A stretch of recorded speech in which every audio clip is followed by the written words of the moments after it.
Hello everyone, সবাইকে আমার YouTube চ্যানেলে স্বাগত। আর তোমরা ভিডিওর থাম্বনেল দেখে বুঝেই গেছো যে আজকে আমরা কী নিয়ে আলোচনা করতে চলেছি। তো অযথা সময় নষ্ট না করে চলো সরাসরি সেই আলোচনায় চলে যাই। তো আজকে আমরা যে নোটিফিকেশন নিয়ে আলোচনা করব সেটা হচ্ছে ARK ইনফরমেটিক্স প্রাইভেট লিমিটেড থেকে। প্রথমে দেওয়া হচ্ছে অনলাইন অ্যাপ্লিকেশন করতে হবে আপনাদেরকে। তো অনলাইন অ্যাপ্লিকেশনের ডেট অলরেডি স্টার্ট হয়ে গেছে। তো ভিডিও শেষে ডিটেলসে বলে দেবো কবে থেকে স্টার্ট হয়েছে এবং লাস্ট ডেট কবে। তো প্রথমে আমরা পোস্টগুলো দেখে নিই। প্রথমে হলো ড্রাইভার পোস্ট, মাধ্যমিক পাস চেয়েছে। 7টা পোস্ট আছে, 4 বছরের এক্সপিরিয়েন্স, 9,500 টাকা স্যালারি, জব লোকেশন আগরতলা।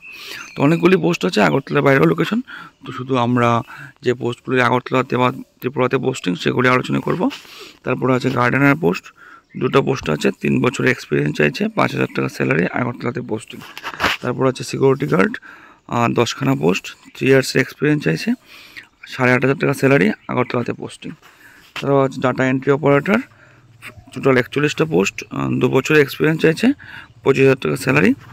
তারপর আগরতলাতে 5টা পোস্ট, বাকি পোস্টগুলো বিভিন্ন জায়গাতে আছে এবং একটা কোয়ালিফিকেশন গ্র্যাজুয়েশন চেয়েছে। তারপর আছে কম্পিউটার অপারেটর, সেটা ত্রিপুরাতে পোস্ট নেই, তো আমরা আলোচনা করব না। তারপর আছে MTS, তার জন্য হাই স্কুল চেয়েছে, কোয়ালিফিকেশন, টোটাল পোস্ট হচ্ছে 47। তারপর 1 ইয়ার এক্সপিরিয়েন্স চেয়েছে, স্যালারি দিয়েছে 21,000। তো 47টা পোস্টের মধ্যে 6খানা পোস্ট আছে আগরতলার জন্য।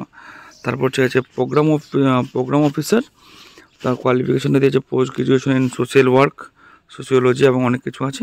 এবং তার পোস্ট আছে একটা, কোনো এক্সপিরিয়েন্স চাইনি, 27,800 টাকা স্যালারি। তারপর আগরতলাতে পোস্টিং। তারপর হলো প্রোটেকশন অফিসার, কোয়ালিফিকেশন চেয়েছে post graduation in social work, sociology, child development এবং বিভিন্ন ডিপার্টমেন্টে, সেটা আপনারা দেখে নেবেন। টোটাল পোস্ট 8টা, কোনো এক্সপিরিয়েন্স প্রয়োজন নেই, 22,240 টাকা স্যালারি।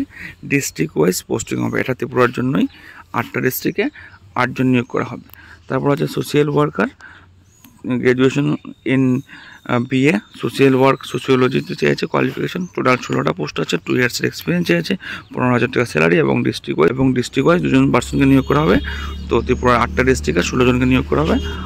তারপর আছে পার্সোনাল সেক্রেটারি, টোটাল 2টা পোস্ট আছে, 4 বছরের এক্সপিরিয়েন্স চেয়েছে, 24,408 টাকা স্যালারি এবং ত্রিপুরাতে পোস্টিং হবে। তারপর আছে পার্সোনাল অ্যাসিস্ট্যান্ট, গ্র্যাজুয়েশন চেয়েছে এবং টাইপিং স্পিড চেয়েছে 50 ওয়ার্ড পার সেকেন্ড। 5টা পোস্ট আছে, 4 বছরের এক্সপিরিয়েন্স চেয়েছে, 19,000 মতো স্যালারি, ত্রিপুরাতে পোস্টিং। তারপরে MTS, তার জন্য মাধ্যমিক পাস চেয়েছে, টোটাল 8টা পোস্ট আছে, 4 বছরের এক্সপিরিয়েন্স এবং 10,380 টাকা স্যালারি, ত্রিপুরাতে পোস্টিং। ফিশারি এক্সপার্ট, ফিশারিতে গ্র্যাজুয়েশন চেয়েছে, 2টা পোস্ট আছে, 2 ইয়ার্স এক্সপিরিয়েন্স চেয়েছে এবং 28,000 সামথিং স্যালারি আছে, ত্রিপুরাতে পোস্টিং। তারপর চেয়েছে ডকুমেন্টেশন অ্যাসিস্ট্যান্ট, টোটাল 16খানা পোস্ট আছে, 4 বছরের এক্সপিরিয়েন্স চেয়েছে এবং 7,018 টাকা স্যালারি, ত্রিপুরাতে পোস্টিং এবং একটা কোয়ালিফিকেশন দিয়েছে মাধ্যমিক পাস। তারপর আছে মার্কেটিং স্টাফ, তার জন্য কমার্স গ্র্যাজুয়েশন যাদের আছে তারা অ্যাপ্লাই করতে পারবে উইথ ডলার মার্কেটিং। টোটাল 7টা পোস্ট, 3 বছরের এক্সপিরিয়েন্স চেয়েছে, 19,600 মতো স্যালারি, ত্রিপুরাতে পোস্টিং। তারপর সাপোর্টিং স্টাফ চেয়েছে, গ্র্যাজুয়েশন লাগবে আপনাদের, 4টা পোস্ট, 3 বছরের এক্সপিরিয়েন্স চেয়েছে এবং 24,600 টাকার মতো স্যালারি এবং ত্রিপুরাতে পোস্টিং হবে। তো এগুলি হলো পোস্ট নিয়ে আলোচনা। এখন এখানে টার্মস অ্যান্ড কন্ডিশন আছে, সেটা আপনারা নিজেরা দেখে নেবেন ভালোভাবে ফর্মটা ফিল আপ করার আগে। আর এখানে লিঙ্ক দেওয়া আছে, এই লিঙ্কের মধ্যে গিয়ে আপনারা ফর্মটা ফিল আপ করতে হবে এবং ফর্মটা অলরেডি ফিল আপ স্টার্ট হয়ে গেছে 24/2/2025 থেকে 15ই মার্চ 2025 অবধি আপনারা ফিল আপ করতে পারবেন। 15ই মার্চ 2025-এর বিকাল 3টার মধ্যে আপনাদের ফর্মটা ফিল আপ করতে হবে। এবং এখানে বলা আছে ইনকমপ্লিট হলে ফর্ম রিজেক্ট হয়ে যাবে। আর এখানে ওদের অফিসের অ্যাড্রেস দেওয়া আছে, আপনাদের যদি কোনো কনফিউশন থাকে তো আপনারা এই অফিসের অ্যাড্রেস থেকে যোগাযোগ করতে পারেন বা এখানে ফোন নাম্বার দেওয়া আছে, এই নাম্বারে ফোন করে বাকি ডিটেলস জানতে পারেন। আর এই ফর্ম ফিল আপের অনলাইন যে লিঙ্কটা সেটা আমার ভিডিও ডিসক্রিপশনে থাকবে এবং এই নোটিফিকেশানের লিঙ্কটাও আমার ভিডিও ডিসক্রিপশনে থাকবে, আপনারা ওখান থেকে ডাউনলোড করে দেখতে পারেন। তো আজকে আমরা এই প্রাইভেট কোম্পানি থেকে আসা জব নোটিফিকেশনটা নিয়ে আলোচনা করলাম। এরকম প্রাইভেট কোম্পানির নোটিফিকেশন এবং সরকারি চাকরির খবরের জন্য আমার চ্যানেলটিকে আপনারা সাবস্ক্রাইব করে পাশের বেল আইকনটিকে ক্লিক করে রাখুন। ধন্যবাদ।